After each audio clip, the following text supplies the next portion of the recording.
Ce qui vient de se passer à Odessa va bien au-delà d'une simple frappe militaire. On parle d'un événement qui pourrait redéfinir tout l'équilibre de la guerre en Ukraine.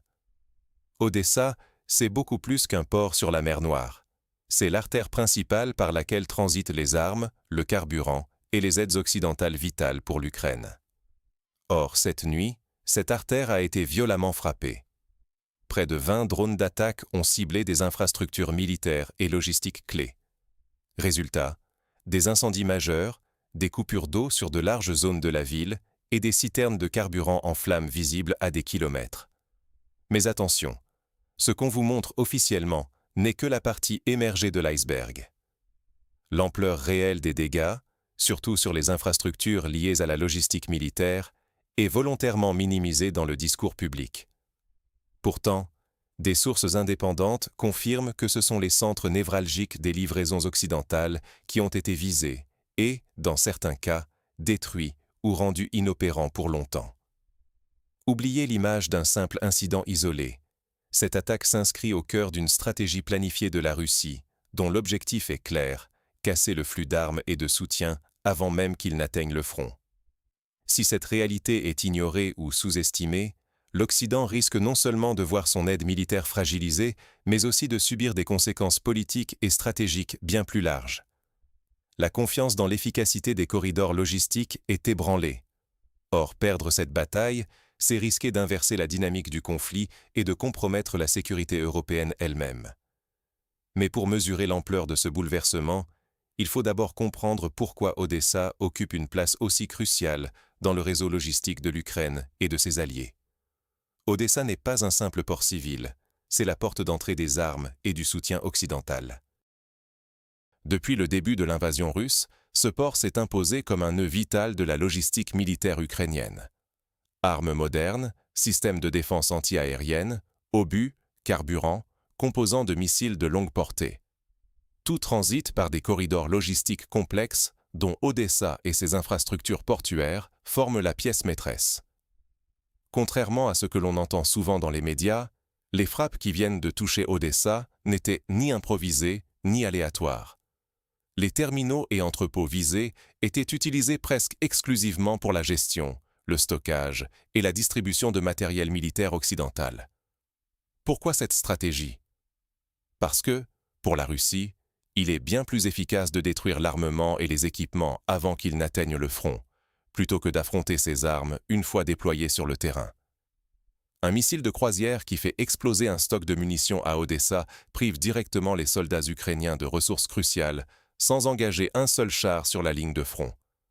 C'est une logique froide, mais implacable. Mais ce qui rend l'attaque sur Odessa si marquante, c'est qu'elle remet en cause une hypothèse fondamentale de la stratégie occidentale. Depuis 2 ans, on considérait que l'ouest de l'Ukraine, et Odessa en particulier, bénéficiait d'une relative sécurité. Les corridors logistiques y étaient jugés hors de portée, protégés par la distance et les systèmes de défense. Ce coup change tout. Il expose la fragilité de ce qui était perçu comme un sanctuaire. Ne pas saisir le rôle central d'Odessa dans cette guerre, c'est laisser la porte ouverte à la répétition d'erreurs stratégiques majeures et accepter une vulnérabilité persistante qui pourrait coûter très cher. Mais alors, comment la Russie a-t-elle réussi à briser ce pilier logistique et en quoi sa méthode diffère-t-elle des frappes traditionnelles? C'est ce que nous allons voir tout de suite. Ce n'est pas le chaos, mais une campagne méthodique conçue pour épuiser la défense et semer le doute. Contrairement à ce que l'on pourrait croire en lisant certains titres occidentaux, les frappes russes ne sont ni aléatoires ni improvisées. Ce que l'on observe, c'est une offensive systémique, structurée en vagues successives. À chaque nouvelle salve de drones ou de missiles, la défense aérienne ukrainienne doit réagir, souvent dans l'urgence. Mais chaque interception, c'est un missile défensif coûteux et rare qui disparaît. Les stocks de Patriotes et d'Iris-T, essentiels à la protection des infrastructures, ne sont pas inépuisables. Leur renouvellement dépend d'une chaîne logistique complexe et lente, sous pression depuis des mois. La logique derrière ces attaques est redoutable de simplicité. Multiplier les directions d'attaque, obliger l'Ukraine à faire des choix déchirants. Faut-il protéger les lignes de front, les nœuds ferroviaires, les ports comme Odessa, ou encore les centrales électriques. Quand 12, 20, voire plus de drones et missiles convergent simultanément vers différentes régions, il est impossible de tout défendre efficacement. Quelque chose finira par passer, et cette fois, c'est le port d'Odessa qui a payé le prix. Il ne s'agit pas d'un épisode isolé, mais d'une campagne qui s'étend sur 7 régions, avec au moins 24 épisodes documentés de frappes et d'activités anti-aériennes. Sur la carte, ces frappes dessinent une attaque distribuée. Au nord, des villes clés comme Konotop et Shostka, souvent absentes des médias, subissent des opérations combinant reconnaissance par drone, identification de cibles et frappes répétées. À l'est, on vise les nœuds logistiques ferroviaires de Kramatorsk et Sloviansk. Au centre, les clusters industriels et énergétiques de Dnipro et Zaporizhia sont touchés. Au sud, c'est la logistique des livraisons occidentales qui est directement menacée, via Odessa et Mykolaïv. Ce schéma n'est pas nouveau. Il a été appliqué avec seulement de légères variations il y a 2 semaines, puis 3 semaines auparavant.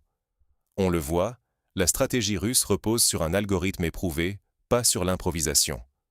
À chaque vague, la défense s'épuise un peu plus, et la pression augmente sur la logistique ukrainienne, mais aussi sur la crédibilité des soutiens occidentaux.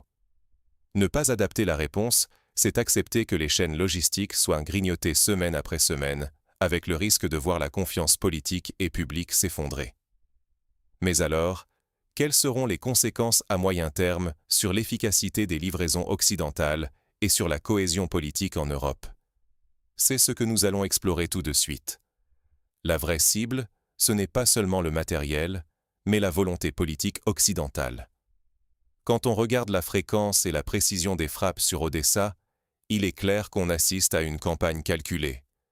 La Russie veut épuiser non seulement les stocks d'armes, mais aussi la patience et le moral des sociétés européennes.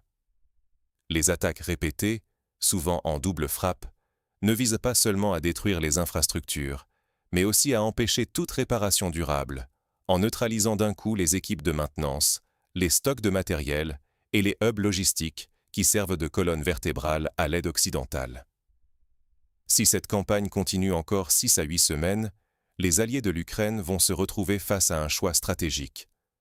Soit ils accélèrent massivement les livraisons, soit ils repensent complètement la sécurité des chaînes logistiques, soit ils prennent le risque de s'impliquer plus directement dans la défense de ces infrastructures.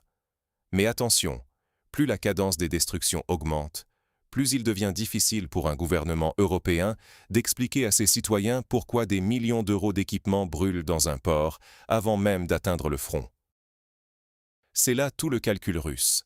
Faire naître le doute dans les capitales européennes, multiplier les questions gênantes dans les parlements, exposer la vulnérabilité des assurances et des marchés logistiques. La guerre ne se limite plus à la ligne de front. Elle s'étend aux ports, aux voies ferrées, jusque dans les bureaux des ministres et aux unes de la presse. La lassitude politique et l'incertitude deviennent des armes plus puissantes que les missiles eux-mêmes. Au fond, ce sont la capacité de l'Occident à soutenir l'Ukraine et la crédibilité même de ses engagements qui sont en jeu. Perdre cette bataille logistique, c'est risquer de céder l'initiative, d'affaiblir la sécurité du continent et d'ouvrir la porte à d'autres défis majeurs. Alors, face à cette stratégie d'épuisement, une question s'impose. Existe-t-il des solutions concrètes pour adapter et protéger ces chaînes logistiques essentielles? Seule une transformation rapide et intelligente de la logistique pourra rendre les livraisons moins vulnérables. Face à la stratégie russe de frappe répétée, il devient évident que l'Occident ne peut plus se contenter d'un seul point d'entrée, comme le port d'Odessa. Les analystes militaires insistent. Il est urgent de décentraliser les stocks, de multiplier les itinéraires et de diversifier les points d'arrivée, notamment en misant sur le corridor occidental via la Roumanie. Cette approche réduit la dépendance à un seul axe logistique, rend plus difficile le ciblage systématique par Moscou et force l'adversaire à disperser ses efforts. Autre piste d'adaptation. Combiner différents types de livraisons, utilisant des convois plus petits et mieux répartis, moins détectables, et donc plus résistants aux attaques coordonnées. Le modèle? Ne plus concentrer les équipements sensibles dans de grands entrepôts ou sur un port unique, mais fragmenter les expéditions sur l'ensemble du territoire afin de limiter les pertes et d'assurer une arrivée continue du matériel en zone de combat. Mais tout cela a un coût réel. Il faut du temps, davantage de ressources, une planification fine et surtout une coordination entre alliés occidentaux comme jamais auparavant. Or, pendant que ces adaptations sont en discussion, la pression russe, elle, ne faiblit pas. Chaque semaine de retard creuse un peu plus l'écart et offre à Moscou l'opportunité de perturber durablement la chaîne d'approvisionnement. L'inaction ou la lenteur risquent d'entraîner non seulement des ruptures dans les livraisons, mais aussi un découragement politique dans les capitales européennes et, au bout du compte, des défaites sur le terrain ukrainien. En conclusion, que révèle cette attaque sur le véritable théâtre de la guerre et sur les choix cruciaux à venir pour l'Europe? La guerre des chaînes logistiques est désormais décisive, et c'est à nous tous d'en comprendre les enjeux. Ce qui vient de se passer à Odessa n'est pas un simple coup de tonnerre isolé. C'est le signe d'une stratégie patiente, méthodique, qui vise à frapper là où ça fait mal. La confiance dans la capacité occidentale à soutenir l'Ukraine. En sous-estimant ces attaques, en les traitant comme de simples incidents, nous risquons d'ignorer la principale bataille en cours. Ne pas voir ce basculement, c'est mettre en péril non seulement la sécurité des convois, mais celle de tout un équilibre politique et stratégique en Europe. La Russie l'a compris avant beaucoup d'autres. La guerre ne se joue plus uniquement sur la ligne de front, mais dans les coulisses, dans les entrepôts, dans les terminaux portuaires, jusque dans les assurances à Londres ou dans les débats publics à Bruxelles. Elle teste la résilience et la capacité d'adaptation de l'Occident, frappe les points faibles et observe les réactions, ou leur absence. Plus que jamais, la vraie question est là. L'Occident saura-t-il réinventer sa logistique, accélérer ses processus, sécuriser ses corridors avant que la spirale d'attaque ne s'intensifie encore? Car ignorer ces signaux, c'est risquer de perdre bien plus que des cargaisons, c'est risquer de perdre la main sur l'avenir de la sécurité européenne.